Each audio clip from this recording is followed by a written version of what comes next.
olórin yẹn ní wákàtí àdúrà dídùn ó gbé mi lọ kúrò láyé lọ wájú ìtẹ́ bàbá mi kí n sọ gbogbo ẹ̀dùn mi fún nígbà àbànújẹ́ àtarò àdúrà ní ààbò fún ọkàn mi èmi bọ́ lọ́wọ́ ẹ̀ṣẹ̀ nígbà tí mo bá gbàdúrà dídùn kí ni àwọn àdúrà wo ní ń gbà kí ni mo kádùn ọgbà kí ni dí àdúrà lọ́wọ́ and what hinders prayer? àdúrà ẹlẹ́ṣẹ̀ Prayer of a sinner can't be answered. ẹnikẹ́ni tí ẹ̀ṣẹ̀ bá ń bẹ lọ́wọ́ rẹ̀ Whoever that is committing sin, bó ti wù kó màdúrà gbà tó no matter how prayerful he is, ó ṣeé ṣe kó má rọ̀wọ́ àdúrà it is tó yẹ possible kó not lò. to see the kind of prayer that is supposed to see. bíbélì pé tí mo bá gba ẹ̀ṣẹ̀ láàyè lọ́kàn àyà Allow mi sin in my heart. ọlọ́run kì yóò gbọ́ God tèmi will not listen to me. ẹnikẹ́ni tí bá ń tọwọ́ bọ ẹ̀ṣẹ̀ Whoever that is committing sin, ó lè dẹ́ṣẹ̀ ní kọ̀kọ̀ kéèyàn má rí ọ you may see your clothes and people will not see you. ṣùgbọ́n ẹlẹ́dàá rí ọ But the Creator ó lè sees you. ṣe nǹkan kan kéèyàn má Might do fojú kan bí tó ti ṣe that people will not see what you do. ṣùgbọ́n ẹnìkan ń bẹ tó rí But núròde there is someone that sees internal tọ́gbọ́ and tí external, sì ń wo gbogbo ntẹ́nìyàn bá that is sí looking at what you're doing. àwọn nǹkan yìí These things a máa mú ìnira wá makes people experience ìránṣẹ́ kan difficulty. kọ́ ilé Somebody build a house, mẹ́sàn-án 9 houses, ó bí ọmọ mẹ́jọ and give it to 8 children. ẹ̀ẹ́dọ̀sán ni ní chọ́ọ̀chì ńlá kan The president and Edosh, ilé mẹ́sàn-án lọ́kọ́ he built 9 houses ó sì nìbàdàn ó dẹ̀ bí ọmọ mẹ́jọ and 9 children. ṣùgbọ́n ọdún kan ṣoṣo lọmọ mẹ́fà kú. But in a year, 6 out of his 9 children died. gbogbo àwọn èèyàn bá sunkún People actually well to console him.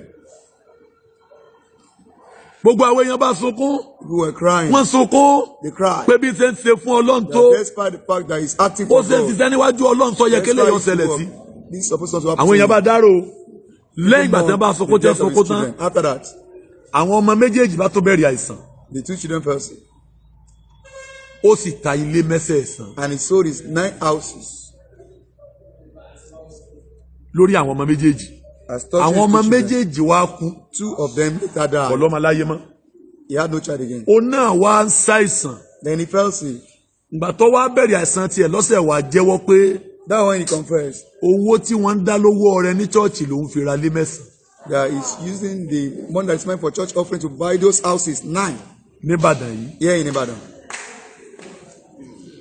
ilé mẹ́sẹ̀ẹ̀sán lọ ṣùgbọ́n nígbà táwọn èèyàn gbàdúrà olúwa ọmọ yẹn gbọ́dọ̀ kú ó His children must not die. lójú àwọn èèyàn ó dàbí pé àdúrà ò gbà The prayer is not working. God is not èmi ò mọ tí ìran rẹ tọwọ́ bọ̀ I don't know what your generation have ventured into tó ń dí ayé rẹ lọ́wọ́ that is presently hindering your life. ọlọ́run bàbá mi Joseph God of my father Joseph, Ayọ̀ Babalọ́lá Ayo Babalola, ọfà àánú ká kúrò lórí ẹ̀. take it away with mercy, amen. àmọ́ pé ọlọ́run kì í gbọ́ tiẹ̀ lẹ́sẹ̀. ọlọ́run kì í gbọ́ ti ẹlẹ́ṣẹ̀ ẹnìkan bá ṣe Jòhánù ọlọ́run orí kẹsàn-án ẹsẹ̀ 31. ní 31 Ọlọ́run bẹ́ẹ̀ ni ọlọ́run kì í gbọ́ Bí tẹlẹ́ṣẹ̀ ẹnìkan bá ṣe olùfọkànsí bẹ́ẹ̀ nìkan bá jẹ́ tó bá olùfọkànsìn sì ń ṣe ìfẹ́ rẹ̀ tó bá ń ṣe ìfẹ́ ọlọ́run máa gbọ́ tiẹ̀. olọ́lọ́run máa ń gbọ́ tiẹ̀. So now Right. òbí ló ṣe tẹlòmíì Some people will done by their parents. so ìyá òbí lẹlòmíì jẹ́ so ẹ̀ṣẹ̀ Some are suffering as well of the sin of their olórí parents. Sin ọ̀tá àdúrà ni is the greatest enemy of Èṣù. prayer. Devil. bí èso ń bẹ̀rù èṣù tóun èṣù ọ̀làgbà tó ẹ̀ṣẹ̀ Devil is not as powerful èṣù as àti sin. ẹ̀ṣẹ̀ jọjà ẹ̀ṣẹ̀ Devil and ẹ̀ṣẹ̀ sin lu they èṣù fought, lálùpà and sin defeated ó lu èṣù the láwé ó tún lù ní òmù He defeated in a way Àbí? and his own. ẹ̀ṣẹ̀ borí ẹ̀nu ayé ó tún lọ ọnú ọ̀run níbi títí ń kọ níwájú olúwa ẹ̀ṣẹ̀ tó borí ẹ̀ ọlọ́run wa lè bọ́lẹ̀ gbogbo yìí nìfẹ́ ẹ̀ṣẹ̀ pé èso olórí burúkú èṣù wèrè kò sẹ́ni tó lè wojú ẹ̀ nígbà kan bí a ti ń fún ọlọ́run ní ọ̀nà là ń The way fún we honor God, that's why ṣùgbọ́n ó we fojú honor di the devil. ẹ̀ṣẹ̀ pé kò tó But he underrated sin that it is not superior to wọ́n yìí him. fojú di ẹ̀ṣẹ̀ You don't have to underrate sin. ó lè máa gbàdúrà kọ́ You máa cannot be dẹ́ṣẹ̀ kọ́ praying máa and be retí committing ẹ̀ṣẹ̀ sin and be expecting the result of prayer. ó lè máa gbégbé ayé ẹ̀ṣẹ̀ You can't be living a kó simple life lóńdó de èsì àdúrà and be waiting for the result of prayer. ẹ̀ṣẹ̀ Sin a máa dí àdúrà lọ́wọ́ hinders prayer. béèyàn bá ń dẹ́ṣẹ̀ If you are committing sin, tó bá máa dúrà gbà if you know how to pray, ó bẹ́tà kọ́ mọ́ gbàdúrà mọ́ it's better for the person to stop praying. ohun tí ìwọ rí bí tó lè fi ilẹ̀ What wọn you say is something that you cannot ó leave. ní onígbà kó logo That's what allows you to use your glory. èmi ilé fílẹ̀ mo ti nífẹ̀ẹ́ rẹ̀. I love it so ohun much. tí ọ̀já yèrè ó de tó ló nífẹ̀ẹ́. What makes your life ó ṣeé ṣe I love it. It's kó possible jẹ́ kó wáyé bẹ́ẹ̀ kéèyàn tó ń lọ bẹ́ẹ̀. for you to die without making an impact on it.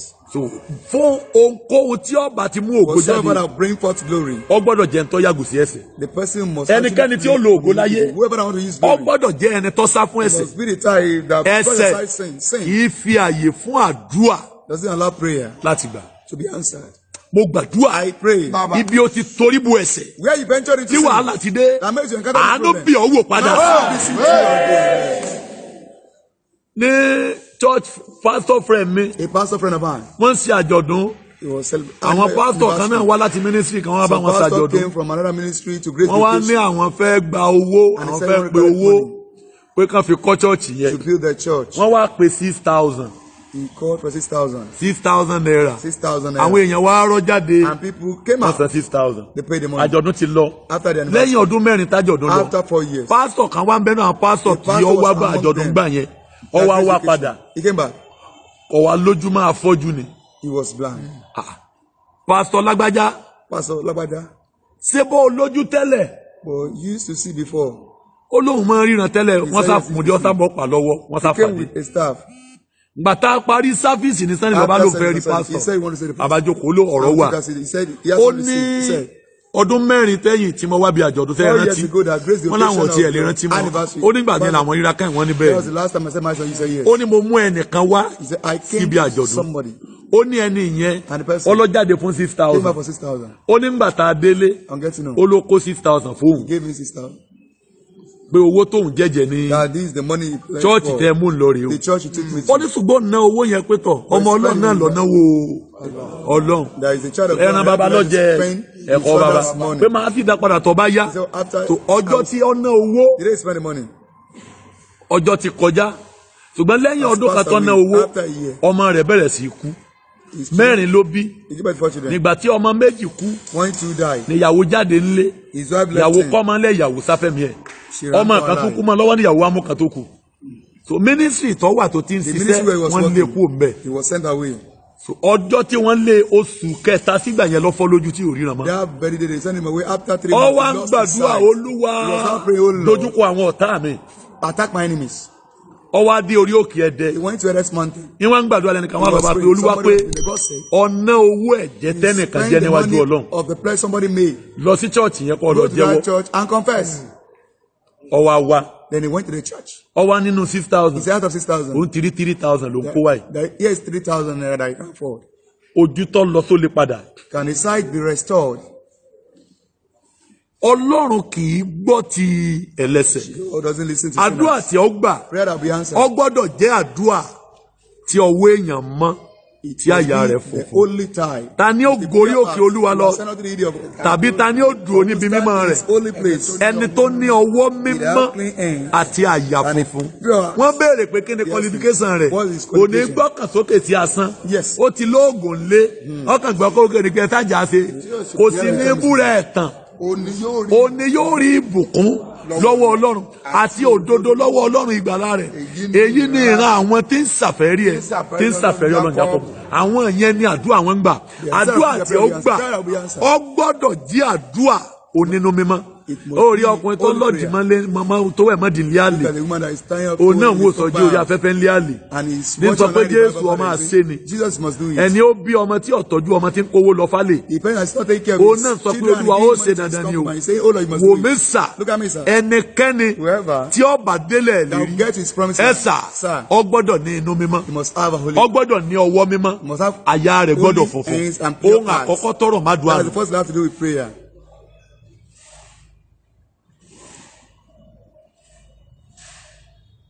Ọ gbọ́dọ̀ nínú mímọ́. Must have pure heart.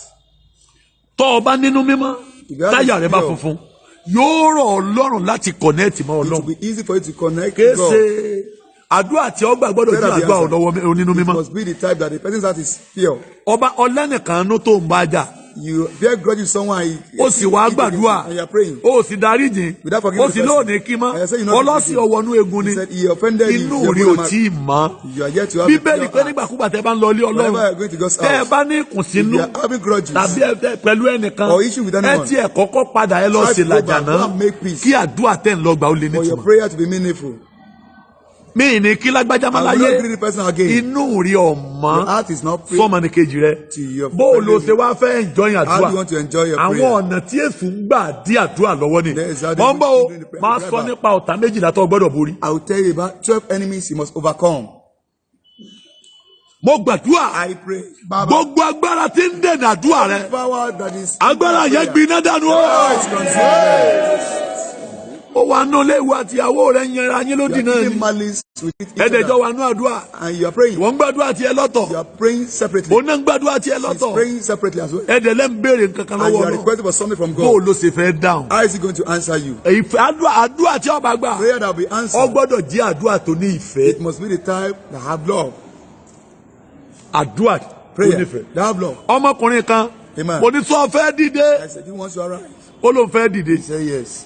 ọ̀fẹ́ dìde Do you want to arise? ó ló ń fẹ́ He dìde said, yes. tó bá fẹ́ dìde You want to arise? lọ bá ìyàwó rẹ Go and meet your wife. ó súre fún ọ lọ́jọ́ méje Bless you for some. ó ní ẹ pè ká ẹ sọ fún o He said, call mo bá her. pé ìyàwó ẹ wá He called his wife. súre fọ́kọ rẹ lọ́jọ́ méje Bless your husband for 7 sọ fẹ́ kọ́kọ rẹ ó dìde You want your ó husband ló ń to fẹ́ go to súre fún lọ́jọ́ méje Bless him for 7 ó ló ń ti gbọ́ He said, about it. tẹ́ẹ̀rí ọjọ́ kìíní And both of them tẹ́ẹ̀rí gbòdò ọjọ́ kejì following day, ìpàlẹ́ ìjíyàwó lẹ̀ he used his leg to dìde kí wake tó up, kí tó dàgbà jù bú ọ o stand up before I slap you. ọ̀yá máa súre Start praying for me. ìyẹn súre ọjọ́ kẹta The third day, èmi ọ̀rọ̀ ayé o see, I have no time. ọ̀yá súre Start praying for me. ìyàwó súre She blessed him. lẹ́ ọjọ́ karùn-ún The 5th day, ọjọ́ kẹfà the 6th day, ọjọ́ keje the 7th day. nígbà parí ọjọ́ keje After the 7th ó láwọn ti parí He said mo they ní are kọ́ true. pé ìyàwó I ẹ̀ said, wá call kọ́ your wá wife pé for me. ìyàwó ẹ̀ wá He did so. mọ̀lẹ́ gbàdúrà So he didn't ó ní pray. bẹ́ẹ̀ ni ọkọ said náà yes. gbàdúrà I was like, we ìyàwó pray. náà gbàdúrà His wife said, we didn't pray. mo ní kí ló dé ìyàwó láàbò ti gbà ná He said, that prayer can't be answered. àdúrà tí ń fipá jí mi That he used to kick me before I pray for him. àbó ti gbà ná It can't be answered. èmi kàn súre lẹ́nu ni kò dékùn mi Though I used my mouth to pray for him, but it didn't come from my heart. mo wá ní ó ti súre ná Afterwards, she has mo blessed wá pe ìyàwó pé I called kí his ló wife. fẹ́ What exactly ó ní do you ẹni kó fi mí lọ́kàn balẹ̀ me. He said, tell him to give me peace of mind. fún oṣù mẹ́fà For just 6 months. mo ní rúfọ̀ kan balẹ̀ I said, wo what do you mean by that? ó ní bóun bá ti wọlé He said, whenever I fóònù come- ní ọlọ́mọ wò He will be checking through our phone. fóònù ní ọlọ́mọ wò pé That, ta ló ní nọ́mbà 08024 yìí who is the number? Who wants this number? 0024. ọ̀yìn àlè àbí You are fornicating. You are Oya, pè nìyẹn fún mi. marital affair. Call that person. I want to talk to pé him. Call him now. ó dà á máa pe nọ́mbà Now call the number for me. a máa pe nọ́mbà lórí fóònù ìyàwó ẹ̀ pé Sometimes hello he used to call people ta on ni his ọ́ wife's phone. Hello, who ọba are jẹ́ you? ọkùnrin ní sẹ́ǹkan Then sórí ẹ̀ ní ọmọ he pé ìyàwó mi said, don't you know she's my wife? orí pé òpè lẹ́ẹ̀mejì là ń You lọ call her lónìí today. You call her twice. ìyàwó ní kò fún mi Let's nísìnyí say he's not giving me peace ẹni of kò mind. fún mi nísìnyí Trying to give me peace of mind fóṣù mẹ́fà for just 6 months. mo wá ní I said, òun tú fóònù you are checking your wife's phone. ọkùnrin tó bá níbi lọ kì í tú fóònù The man that have a destination will not be checking through his wife's phone. ẹni níbi lọ ìráyè tú If fóònù you have somewhere to go, you'll be too ọ̀dà busy to fóònù be mélòó checking rú mi wife's fẹ́ phone. In the wilderness of fóònù prayer, mélòó mo wá fẹ́ tú how o many phones can I be checking? bí wọ́n ti lé olóore lára ọkọ mi nìyẹn That's how they send out benefactors of ibi ọkùnrin mi ti lé olóore lára ìyàwó rẹ̀ nìyẹn ta ni ń jẹ́ báyìí Who bears the ẹni soul tí name? ó ń yàlè Depending on kò ní gbé sójú will not actually display. ọmọkùnrin kan bẹ tí ń ra A man pátá lọ fún ìyàwó he rẹ̀ used to buy underwears for ń his ra wife. pátá yóò ra bra yóò ra buy pátá bra and pants. ọmọ sáìsì pátá He knows the ọmọ size of his gbogbo wife, ẹ̀ everything.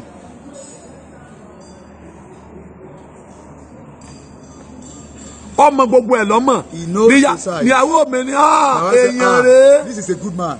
ẹ wo èèyàn rèé o This is a good man. ẹ wo èèyàn Look at this. ọmọ ara bọ́m̀bà sọ̀tì Bomb shorts. yóò ra pátá And pants. yóò ra gbogbo ẹ̀ He buy everything. ìrà fúnyàwó rẹ̀ He's buying everything ẹ̀yin for rẹ̀ himself. àbí You. kẹ́kàn di bíbélì mọ́ yá You just carry your Bible. kẹ́ ẹ máa fi àfiọ̀wé lọ àfiọ̀wé ó ní ẹwù èèyàn Look at the nice èèyàn man. ẹ wo bó ṣe nífẹ̀ẹ́ ìyàwó ẹ̀ Look at how loving he is to his ọmọ wife. sẹ́ẹ̀sì pátá rẹ̀ He ọmọ even knows the gbogbo size ẹ̀ of his pants. ẹ̀yin ni ẹ̀ má bàtẹ́ ẹsẹ̀ mi You ẹ̀ don't mọ know the size sáìsì of my shoe. mo ní I said, pátá Jésù lèmi ń wọ̀. well, I am putting on Jesus' pants. Yẹ máa káàkiri báyìí. Let me move Sẹ́ẹ̀rí around. kò pé ọdún kan. Within a year, Ọkùnrin yẹn kàn fẹ́ yàwó mi ni. that man married another woman. Lọ́ba kọ́ yàwó. And Ìyàwó ń bá the débi. boys were- Abẹ́rẹ́ rí sá. Can you see Ó the fẹ́ work yàwó of- mi sá. He has married Mo ní another mi gan fẹ́ máa woman. ra I said, gbogbo well, nǹkan yẹn fún I mi. want Àwọn to ní ẹ buy má all wọrí this. o. He said, don't Ẹ má worry. gbà bẹ́ẹ̀ ṣe ń gbà wọ́n. Just keep on praying the way you've been praying. Now, Bye. wò mí sà. Look at me, sir. Àdúrà tí ó gbà gbọ́dọ̀ Prayer that we nífẹ̀ẹ́. answer must be in Torí gbọ́ love. bá gbogbo ojúmọ́ ayé ẹ̀ ló fi ń tú fóònù. Every day you used to check the Látàárọ̀ wife. dalẹ́ fóònù ìyàwó ẹ̀ ni. Ọ̀kadà láti àárọ̀ dalẹ́. Monday to evening. Ó sanwó chátà fọ́kadà. Chatter the buy. Ọ̀kadà sì ń gbé And that tẹ̀lé was ìyàwó taking kí around. wọ́n bí ìyàwó bá lọ.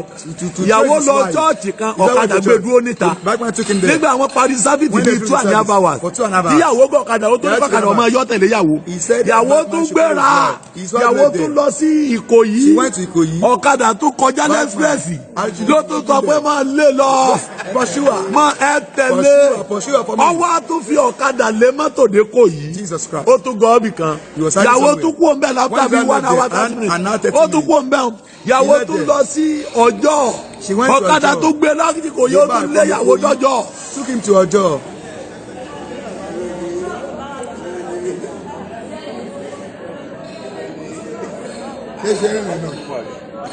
Bọ́sẹ̀rì ó sì tún rojọ́ bọ́ ní bóòlẹ̀ tí wàá ráàyè. How do you Wo have o tó ń dí àdúrà rẹ What lọ́wọ́. is hindering your prayer? Ọlọ́run máa gbé mi. The Lord swallow it. Amen. Amen. Ó ní bóòlẹ̀ ṣe wá rìn. How come? Ó ní mo mọ́nítọ̀ ẹ̀ pa ni. I monitored her to the Ó core. ní torí ẹ̀ ní oje lu Èkó. That's why I didn't go to Lagos. Mo fẹ́ máa rí gbogbo bí bá ṣe ń ṣe. I want to monitor her to know what she's doing. Mo ní I said, ọkọ̀ báńgẹ́ ni ó. and Ìtò ń ṣe yìí. man, what you're doing? Ìtò ń ṣe yìí máa lẹ́yìn o. What you're doing will have repercussion. Ọkùnrin tó níbi ìrè láyé a máa sáré àtijẹ́ The nǹkan. man that has somewhere to go will be running to fulfill his destiny. Fóònù lóbìnrin mi tútútú tẹ kú ní ọkọ. The reason why some women left their matrimonial because of the phone they were checking. Ta lélẹ̀ Who is this person? tó ní nọ́mbà yìí. Who is the owner Kódà of this number? obìnrin ọmọ kan fi ẹjọ́ ọkọ ẹ̀ sùn Somebody mí. reported that Ọkọ her fẹjọ́ husband ìyàwó to sùn me. mí. The man reported his wife. Ìyàwó máa jí His wife used to wake up lóru. in the middle of the night. Èmi ọ̀mọ́rú oorun bóyá ayé sá ọkọ ẹ̀ lọ gbé oorun ni. I don't know, maybe her husband was trying. Ìyàwó máa wá mú She will not take fóònù. his phone. Tó bá ti mú fóònù. After taking his phone, A wá bẹ̀ ẹ bá ń lé jáde kó mẹ́wọ̀n. A wá bẹ̀ wọ́n. A wá mú ọwọ́ ọkọ báyìí. she will not take Tó bá ti the mú hand of her fóònù. husband. Ọwọ́ ọkọ ni ó wá The fi tẹ fingerprint. password. You know, Jesus Christ. Ọlọ́run gbọ́. Ọkọ ń sùn lọ o. The man is still sleeping. Ọwọ́ ọkọ ní fi ń tẹ fingerprint sí kóòdì. Just want to get the Ọwọ́ fingerprint ọkọ of fọwọ́ ọkọ press kóòdì. Ọkọ sì wà bí tètè ọrùn. The man was busy Àwọn snoring. àtàchì gbogbo fóònù. We'll search through Gbogbo his phone. mẹ́sẹ̀gì tó wọlé. Those Kóòdì messages tọkọ fi tí fóònù ọ̀wọ́ọ̀kì. Because Ọjọ́ kan wá mẹ́tọ́ mọ́ ọwọ́ ọkọ tó press yẹ. That she Ọkọ used sá that sùn one. lọ́nà. He slept. Everyday ni wọ́n fọwọ́ ọkọ press ẹ̀ yọkàn mọ́ka rẹ̀ ní ètè. Ọkọ wájọ ọkọ bá di ti ń wo fóònù pé sẹ́jẹ̀ kan náà làjọ ń lò Are we ní. using the same blood? Débi mo lọ́ọ̀kì fó. Actually, I lock my Ó ní sẹ́ mo fẹ́ ń fi ká rẹ̀ sí And ni. this is not the first time I used to check your phone. Ó ní bó ló fẹ́ ń fi sí onígbà ọba sùn náà mo ń fi ká rẹ̀ ṣe fingerprint kóòdì. I make use of your fingerprint to access your phone. Mo wá ní. I said, Ọjọ́ mọ́ para rẹ̀. better don't kill yourself. Kó o lè bá jẹ́ǹjẹ ọmọ kọ́ ọ̀rá mọ́ fọkàn balẹ̀ jẹ́ǹjẹ rẹ̀ The díẹ̀. available for your children. Calm down. Ilé ayé ìní ìsìn. Tọ́ ọba ti báyàn so tọrọ pé dádì lágbájá ìrìn burúkú tẹ̀ ń rìn yí ọ̀dà o. Kẹ́ ẹ máa lejú wọlé kẹ́ ẹ máa ranjú kó. Bẹ́ẹ̀ ṣe jáde láàárọ̀. Ẹ̀wẹ̀ tẹ́ ẹ múra ẹ̀ kàtíkè. Dress so you're not Ètè yín lọ́pọ̀n wọlé yìí. Now, what happens to your Bọ́bá lips? ti ní He said, fi mí lẹ́kọ̀ọ̀kan. Leave me alone. Májèlé èrè ọ̀dàrú máa fàdúrà ràn lọ́wọ́. just intercede for him, for you not to experience broken home. Kọ́lọ̀ ń yí ọkàn rẹ̀ padà For o. God to change his heart. Mo gbàdúrà. In the name of Kí Jesus. ni ń dí àdúrà rẹ lọ́wọ́? During your prayer. Ẹ̀mí mi máa fi iná gbé mi lónìí. O ti ń dí àdúrà In lọ́wọ́. the name of Jesus. Ẹ̀mí mi máa fi iná gbé mi. Ẹni àdúrà tí ó gbà. Any prayer that will be answered, Ó gbọ́dọ̀ jẹ́ àdúrà ìfẹ́. it must be the type that is in love. Gbogbo àdúrà téèyàn bá gbà. Any prayer you want to say, Tí ó bá ti sífẹ̀ẹ́ ń bẹ̀. if there is no love there, Kì í ṣàdúrà o. it is not a prayer. Ìyàwó ń gbàdúrà náà yàrá. Wife Ọkọ is ń gbà praying in tiẹ̀ her nù room, pálọ̀. her husband is Ẹ praying in má his room. gbàgbé mo sọ fún mi mo ti lọ gbàdúrà nílé I ẹnìkan. told you how I went to somebody Tí else mo to láwọn pray. pásítọ̀ ń gbàdúrà And pastor were fún praying ọkọ for níta. her husband Tí mo béèrè pé outside. àkọ́tà ní I asked sùn for lé. God, I was told Máa that ṣe lọ gbàdúrà I léèyàn ní cannot go to sọ someone òru. else. To have one tíyàwó ọmọ sùn tèmi And I will be àtọkọ ọmọ ṣe sleeping, fíjì. and I will be praying for the man. Ó yẹ kí n mọ̀ pé mo kàn lọ jẹ dínà ń bẹ̀ ní Just kọ̀sádùá when kankan I tó eat fẹ́ dinner, gbà. that prayer can be answered. Ẹni àdúrà tí ó gbà. Any prayer that be answered. Ìyàwó àtọkọ gbọ́dọ̀ jókòó tì mẹ́kájọ gbà. The couple must be beside me and we are going to pray together. Ṣùgbọ́n tó bá ti jẹ́ ọlọ́múdọ́mú yẹ ẹgbẹ́ tẹ́lẹ̀ ìlọ́bí tẹ́lẹ̀ ìlọ́bí. But if they are praying, Ẹni àdúrà bẹ́ẹ̀ ó ṣeé ṣe kó nídìíwọ́. it's possible to have hindrance. Wọ́n yìí gbàdúrà lọ́tọ̀ọ̀tọ̀. You don't pray separately. Mo gbàdúrà. I pray Ọwọ́ Olúwa. of the Lord. Ó yà ọ́ lẹ́nu. Wọ́n ní sleeping husband and monitoring mommy. Ọkọ ń sùn ìyàwó monitor. Superb Tẹ́ combination. mọ̀ pé bẹ́ẹ̀ ni sàdáyàn kọ́ papọ̀ mọ́ra wọn. Yes, sir. Àdúrà tí ó gbà. Prayer that be answered. Ó gbọ́dọ̀ jẹ́ àdúrà ìṣọ̀kan. It must be prayer of unity. Ẹlẹ́ẹ̀kẹta nìyẹn. That's the third. Àdúrà ìṣọ̀kan. Prayer of unity. Wọ́n fẹ́ bà ìrere jẹ́ wọn ọ̀fẹ́ ìrere ó gbilẹ̀. They wanted to destroy Wọ́n God. They wanted fẹ́ it to be spread. Ìjọ àkọ́kọ́ ká. They wanted to Wọ́n spread sì the mọ̀ first pé church. táwọn bá rí Pétérù mú. If David were Ìrere ò lè gbilẹ̀. gospel can be well spread. Wọ́n wá mú Pétérù wọ́n tì mọ́lé. Peter was arrested and he was locked up. Ìjọ wá fọwọ́sowọ́pọ̀. The church joined hands together. Wọ́n wá ń fi ọkàn kan They were now gbàdúrà. praying with one heart. Áńgẹ́lì Olúwa Angel dìde of the Lord arose. nígbà tí ọkàn wọn papọ̀. When they were united. Ọkọ rẹ̀ fẹ́ gbaṣẹ́, ọkàn Your rẹ̀ husband ọ̀yọ̀ǹda is kó in the gbà. contract. Your heart is not releasing him. Ẹ jọ sínú àjọ àṣọ̀kan. You are not having. Whatever tẹ́ bá ti ṣọ̀kan béèrè. Whatever you request for, as touching Ó unity, gbọ́dọ̀ ní ìdáhùn it must be answered torí ìṣọ̀kan lẹ fi gbà. because you are united. Bẹ́ẹ̀ bá ní ìmọ̀ ṣọ̀kan. If we are united, Bí wọ́n bá ní wọn ò ní dìde. They're saying Bí wọ́n bá ní that- kò sí dìde fún yín there's no lóde. elevation for you in your Tí ìmọ̀ yín bá family. ṣọ̀kan ẹ If you are dìde. united, you will surely be lifted. Ṣùgbọ́n bí ọba ti sí But ìṣọ̀kan. without unity, Bó ṣe wù kéèyàn gbàdúrà no tó. matter prayerful you are, Ó ṣeé ṣe kọ́mọ̀rì ọwọ́ tó it is yẹ kó possible for you yọ. not to see the right and expected hand. Àdúrà tí ó gbà. Prayer that be answered. Ẹlẹ́kẹ̀rin nínú àbí. Yes, sir. Ó gbọ́dọ̀ jẹ́ àdúrà nínú ìṣọ̀kan. It must be in unity. Ó gbọ́dọ̀ jẹ́ àdúrà nínú ìṣọ̀kan. Prayer in unity. Ó gbọ́dọ̀ jẹ́ àdúrà tọkọ àtìyàwó fọwọ́sowọ́pọ̀. Couples must join hands together. Ó gbọ́dọ̀ ẹ sà. Sir. Bí ọkọ bá jẹ́ The Mùsùlùmí husband is a Muslim. tíyàwó jẹ́ And his wife is a Kírísítẹ́nì. Christian. Ọkàn wọn gbọ́dọ̀ Their papọ̀. heart must be united. Ọkàn wọn gbọ́dọ̀ They papọ̀. must have one mind. Kìí ṣe pé kọ́kọ́ ọmọ ìyàwó lódì tọrọ jẹ́ Kírísítẹ́nì. Kíyàwó ọmọ ìyàn kó tọrọ jẹ́ Mùsùlùmí. Kọ́kùnrin ọsọ pé torí ẹ̀gbọ́n mi jẹ́ Mùsùlùmí mi ò lè bá gbàdúrà I papọ̀ mọ́. cannot pray together with him. Ẹni àdúrà tí ó bá gbà. Prayer that will be answered. Ẹni àdúrà tí ó bá Any prayer gbà. that will be answered. Ẹni àdúrà tí ó Any bá prayer gbà. that will be answered. Ó gbọ́dọ̀ jẹ́ ìṣọ̀kan. It must be unity. Ìránṣẹ́ Ọlọ́run kan wá The minister ṣe of God prógámù bíi ọdún mẹ́rin came for a lọ́dọ̀ mi. program 4 years ago. Mi ìgbà láti ìgbà yẹn kan gun orí pẹpẹ lọ́dọ̀ mi I don't mọ́. allow him to climb my altar. Statement ẹyọ kan náà ni wọ́n sọ Altar just a tí mo statement. fi gorí pẹpẹ lọ́dọ̀ mi mọ́. And that was why I Wọ́n panned ní him. ní ilé kẹrin sí He said, ọ̀dọ̀ àwọn 4 houses to pé his nígbà house. tí wọ́n fẹ́ àwọn Muslim ra ibẹ̀ When Muslim bought that ló dẹ̀ house, wọ́n láti fi kọ́ mosque And- pé àwọn làwọn ò gbà kí wọ́n kọ́ he said he didn't allow them to build the mosque.